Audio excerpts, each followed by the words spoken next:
Mr. Chairman, and I'm pleased to join you in welcoming Secretary Salazar to the Natural Resources Committee. We very much appreciate your taking the time to be here today. Mr. Chairman, the specific topic of today's hearing is H.R. 3534, your legislation. Under the schedule set by you, Secretary Salazar is the first of many witnesses that this committee will hear over the course of the next 2 days. This legislation needs very careful and thorough review, and let me give you a few of my observations of that. At a time when our nation should be focused on creating jobs and producing more energy here in America, this legislation appears to me to erect more roadblocks to energy job creation and production. For example, this legislation creates a new bureaucracy. It raises the cost of producing energy with higher and new fees, and it potentially adds years of delay to energy development both offshore and on federal lands. In my view, all of this will cost us the high-wage energy jobs that our American economy desperately needs right now. These roadblocks impact not just oil and natural gas, but also the production of wind and solar renewable energy. So it's difficult to discern how this legislation will result in more domestic energy production. Just as the Waxman-Markey national energy tax will drive up the cost of energy in America and send jobs overseas to foreign nations, this bill too fails to produce more energy, and it potentially costs us jobs here in America. On the other hand, the Republican all-of-the-above energy plan stands in stark contrast to the Democratic agenda to erect new obstacles and levy high taxes on more energy developed in the United States. That bill, H.R. 2846, was introduced in June, and its consideration is under the jurisdiction of this committee. While many in Washington want to pick and choose which energy jobs to create, the Republican all-of-the-above plan is focused on creating all of the energy jobs that we can. Green jobs, solar jobs, wind jobs, drilling jobs, nuclear jobs.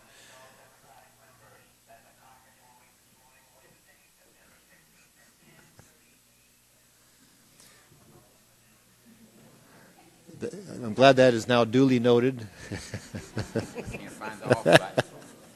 Somebody show them where the off button is. Yeah. Let me go back to say that the Republican all-of-the-above plan is focused on creating all of the energy jobs that we can. Green jobs, solar jobs, wind jobs, drilling jobs, nuclear jobs, clean coal jobs. With unemployment reaching almost 10% nationally, our nation can't afford to only pursue one aspect, and that's the green jobs. We need to get all the jobs that we can get. So I hope, Mr. Chairman, that we can explore the benefits of H.R. 2846. In addition to questions about Mr. Rahall's legislation, I know that many of my colleagues, likely on both sides of the aisle, will have additional matters that they wish to raise with the Secretary. There's a great deal that has happened during the first 8 months of this new administration, and today's hearing is an opportunity to talk directly with the Secretary about matters under his jurisdiction at the Department of Interior. For example, there's great concern over the 6 months delay that has been imposed on development of the new 5-year leasing program for offshore drilling. Last year, President Bush and the Congress lifted the moratoria on offshore drilling. Yet, in spite of the broad bipartisan support across the country for opening additional areas of drilling, among the first acts of this administration was to put such plans on hold for 6 months. Next Monday marks the end of this 6-month period, and I hope the Secretary will detail for us the plans for moving forward promptly with the 5-year offshore leasing plan.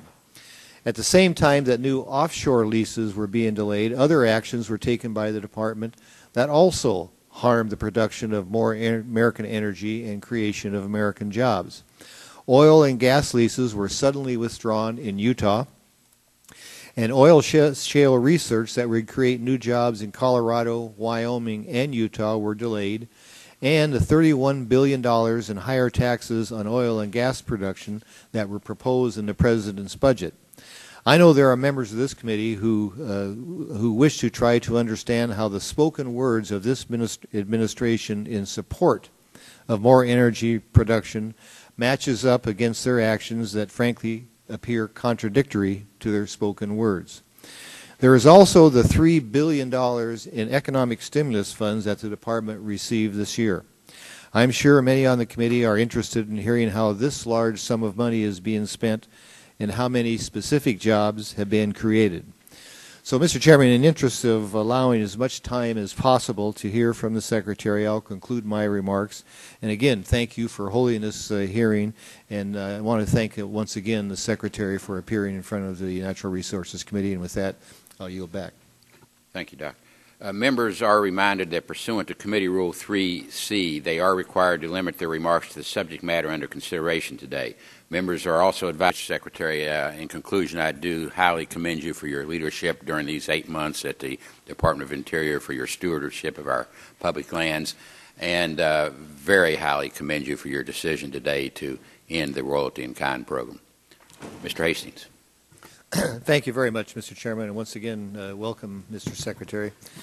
In my opening remarks, I referenced the moratoria that the Congress had lifted and President Bush had lifted on the OCS, and you also made a reference to that in your testimony.